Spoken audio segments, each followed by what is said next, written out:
La voilà, la promesse du jour, une feuille de route robotique en 7 étapes pour réussir. On va décortiquer ensemble comment mener à bien un projet d'automatisation. Et attention, on va moins parler de matériel que de méthode. C'est un vrai parcours, et là, on a la carte pour s'y retrouver. Mais avant de commencer, il faut se poser la question qui fâche un peu. Pourquoi est-ce que tant de projets technologiques, qui coûtent souvent une fortune, finissent par décevoir? C'est une réalité parfois brutale. Et c'est justement en regardant ces échecs bien en face qu'on va pouvoir construire notre propre succès. Et voici les pièges les plus classiques. C'est presque un florilège. Sous-estimer l'intégration, ça c'est l'erreur de débutant numéro 1.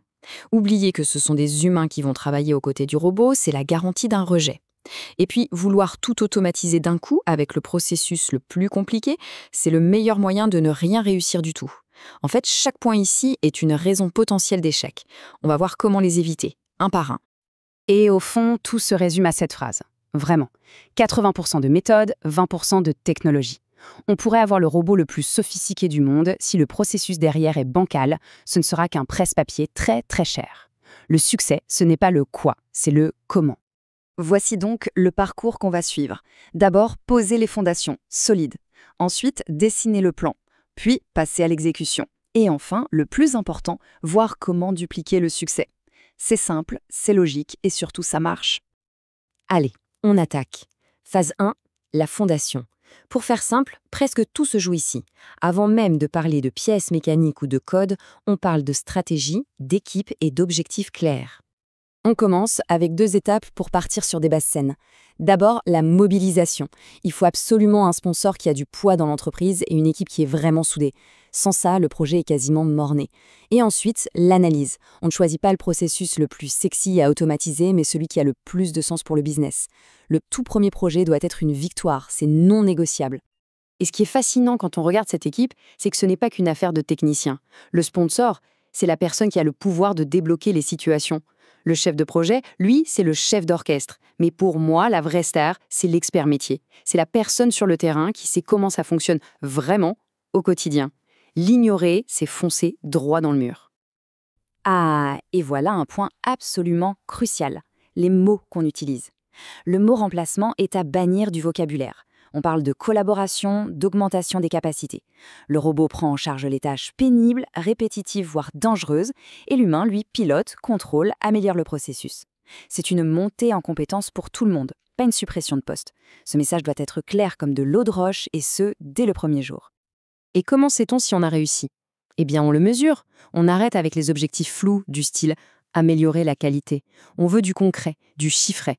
L'objectif ici, par exemple, c'est de faire chuter le taux de défaut de 2,5% à moins de 0,5%. C'est précis, c'est mesurable. Tout le monde sait vers quoi on rame et on pourra célébrer une vraie victoire quand ce sera atteint. Parfait. On passe à la phase 2, le plan directeur. Maintenant qu'on sait où on va dessiner la carte en détail. On fait tout ça sur le papier, ou plutôt sur ordinateur, pour éviter les très mauvaises surprises sur le terrain.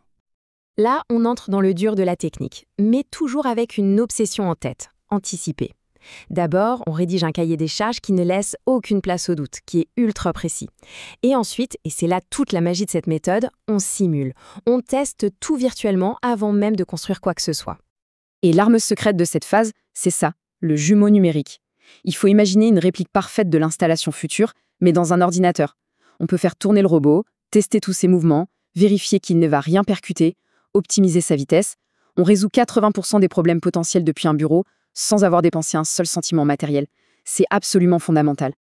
Puis viennent les 2 grands examens de passage. D'abord, le FAT, pour Factory Acceptance Test. Ça se passe chez le fournisseur. On vérifie que la machine qu'on a commandée fait bien ce qui est écrit dans le contrat. C'est une première validation majeure. Ensuite, le SAT, Site Acceptance Test. Cette fois chez soi, dans l'environnement de production réel. Là, on confirme que le robot est performant en conditions réelles, pas juste dans un labo. C'est le feu vert final avant de lancer. Et nous voilà dans la dernière ligne droite, la phase 3, l'exécution. Le matériel est sur place, maintenant le défi c'est de transformer l'essai et de préparer le terrain pour l'avenir. 3 dernières étapes, très logiques. D'abord, on déploie, on installe, on connecte et surtout, on forme les équipes. Ensuite, on optimise, on affine les réglages pour atteindre et si possible dépasser les objectifs qu'on s'était fixés.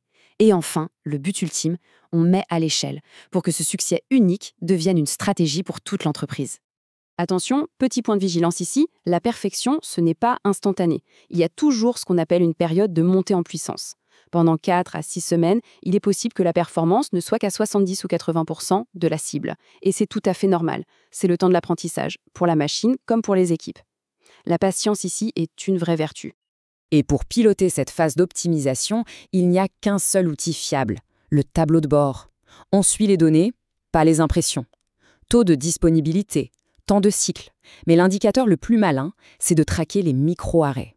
En identifiant et en résolvant les 5 causes principales de ces mini-pannes, on libère un potentiel de performance énorme. Et ce, très rapidement. Bon, une fois qu'on a maîtrisé un premier projet, comment on fait pour généraliser ça?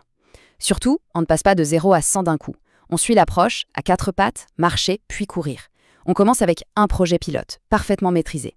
Puis, on marche avec 2 ou 3 projets similaires pour bien valider la méthode. Et c'est seulement après qu'on peut se mettre à courir en lançant des projets d'envergure bien plus complexes. On arrive maintenant à la synthèse. Tout ce parcours nous amène à une sorte de formule gagnante, les clés pour que le succès ne soit pas un coup de chance, mais devienne un standard. Et là voilà, cette fameuse règle d'or. C'est un cycle vertueux en 3 mots. Mesurer, standardiser, répliquer. On mesure les résultats du premier projet avec des données froides, chiffrées. On transforme ces apprentissages en un manuel, un standard, un playbook. Et ensuite, on utilise ce manuel pour répliquer le succès. À chaque fois, un peu plus vite, un peu moins cher et avec beaucoup moins de risques. C'est comme ça qu'on change vraiment d'échelle. On boucle la boucle en revenant à notre idée de départ. 80% de méthode, 20% de technologie. Finalement, cette feuille de route, elle ne fait que prouver ça de A à Z. Avoir un bon processus, c'est ce qui transforme un simple investissement technologique en un véritable avantage compétitif sur le long terme. Et on va se quitter sur cette question qui est finalement assez directe. L'automatisation, ce n'est plus de la science-fiction, ça avance partout. La vraie question aujourd'hui n'est donc plus de savoir s'il faut y aller, mais plutôt par où est-ce qu'on commence ?